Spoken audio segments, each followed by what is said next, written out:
My name is Liz Wolfson. I'm a writer, educator, and curator. I'm co-director of Floodplain, a nonprofit gallery on Cherokee Street, and I'm interested in all aspects of St. Louis history, but have particular background and interest in art and visual culture, music, and I guess culture generally.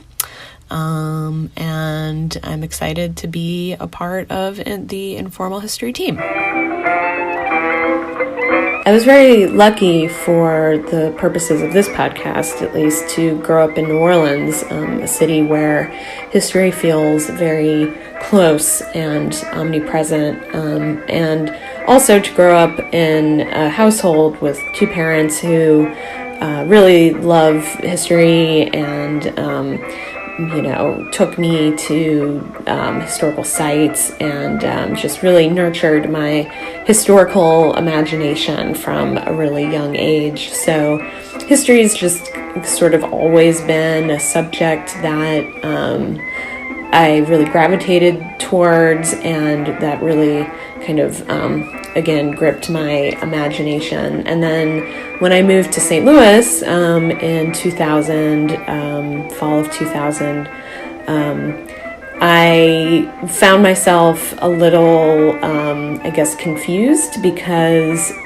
the built environment looked so different from what I was used to, and so it was sort of hard to kind of orient my historical imagination towards St. Louis. But pretty quickly I realized how much St. Louis and New Orleans have in common, and those commonalities were really interesting to me. And then as I graduated from college and made my adult life here in St. Louis, I just got to know the city better and to really see how different historical forces, shape where we live, how we live, who we're in community with, so much about our day-to-day life in the present. And just as one kind of concrete example, the history of redlining in the U.S., which has shaped so much about just the trajectory of individual lives in the U.S.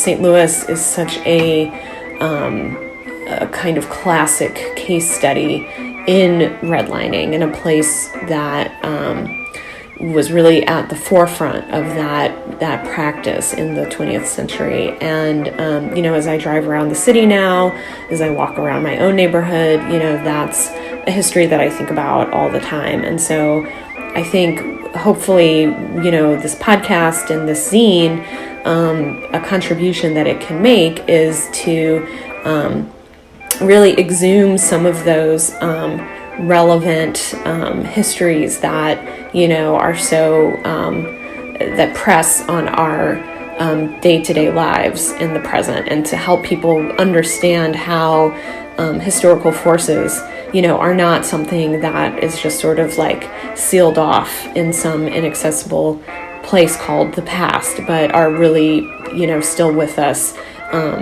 every day today.